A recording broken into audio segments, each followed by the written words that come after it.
Fuerzas Armadas que desde ahora entonces van a custodiar objetivos estratégicos, van a reforzar de manera preventiva sobre todo la frontera norte ante la posibilidad de ingreso del narcotráfico y van a cumplir otras funciones que estábamos detallando y escuchando al presidente.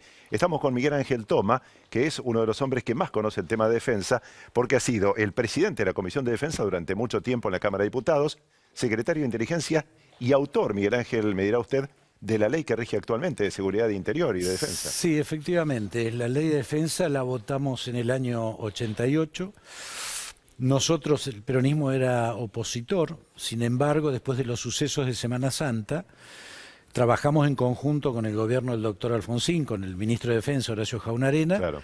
y logramos un consenso en esa ley que fue muy significativo porque lo votaron prácticamente todas las fuerzas políticas. Lo mismo con la ley de seguridad interior del 92, donde se habían invertido los roles. Claro. Yo era el oficialista y Jaunarena era opositor y trabajamos en esa ley que fue complementaria. Miguel Ángel, con toda su experiencia en el tema defensa, desde el justicialismo, hemos escuchado en el bloque anterior varias voces que manejan disidencias con respecto al anuncio de hoy. ¿Hay algo que se contraponga con lo que son las leyes de defensa y de seguridad interior? No, a ver, yo he escuchado esas críticas. Debo decir lo siguiente, en cuanto a lo conceptual que ha señalado el presidente, hay un acuerdo, creo yo, generalizado.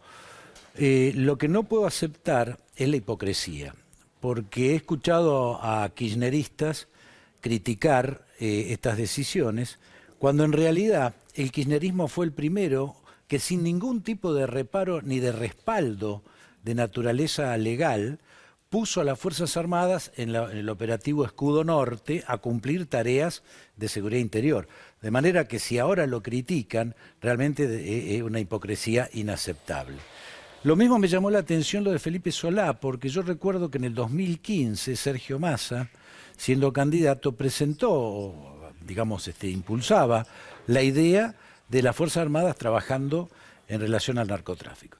Lo que tenemos que tener en claro es que acá no se trata de colocar a las Fuerzas Armadas en el combate directo, ni contra el narcotráfico, ni contra el terrorismo, sino de brindar apoyo a las fuerzas de seguridad en las tareas específicas que las fuerzas de seguridad tienen que tener.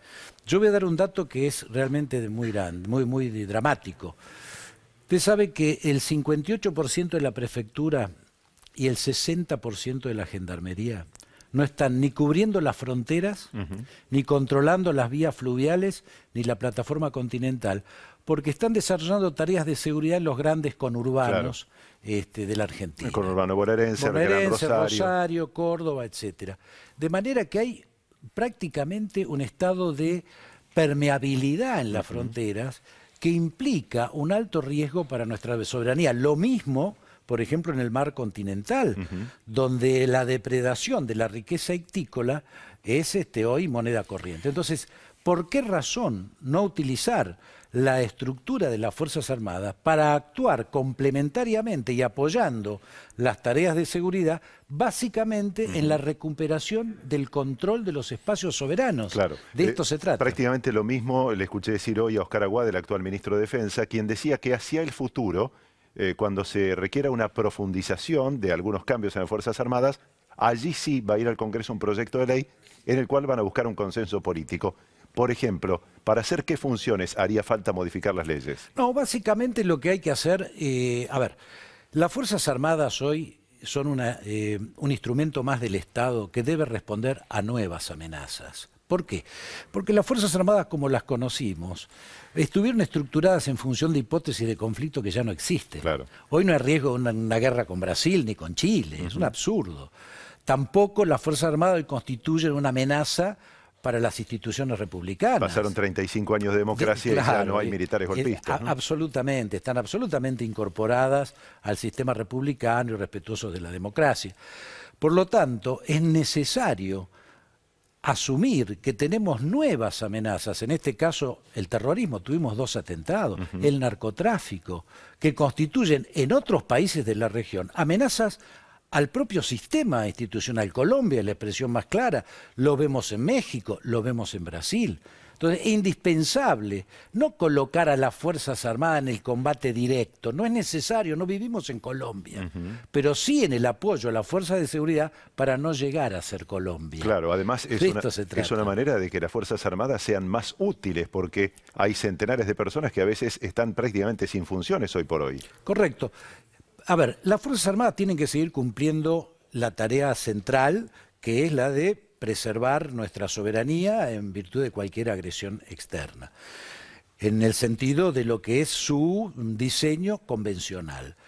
Pero eso no quita que puedan utilizarse todos los elementos que tienen a su disposición para apoyar las tareas de seguridad interior. Voy a poner un ejemplo para que nos entienda la gente que nos está viendo en este momento.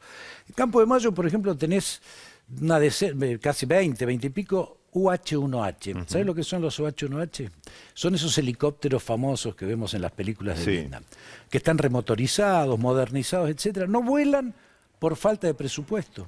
Entonces, ¿qué razón tiene para estar ahí cuando podrían ser utilizados en un despliegue que controle las fronteras permeables del norte argentino, que transporten en esos helicópteros personal de las policías para que si hay un enfrentamiento vayan directamente? Apoyo logístico. Exactamente, pero que además le permitiría a ese piloto militar entrenarse y estar preparado para su función central. Miguel Ángel, para terminar por donde empezamos y porque se van a escuchar muchas voces en las próximas horas, lo anunciado hoy por el presidente y el ministro de Defensa, ¿roza en algo a las leyes vigentes que usted creó en parte como la defensa y la de seguridad? Yo quiero esperar ver los decretos, ¿no es cierto? Pero en principio lo que ha formulado hoy el presidente no tiene ningún tipo de contradicción con lo que expresan estas leyes, porque voy a dar un dato.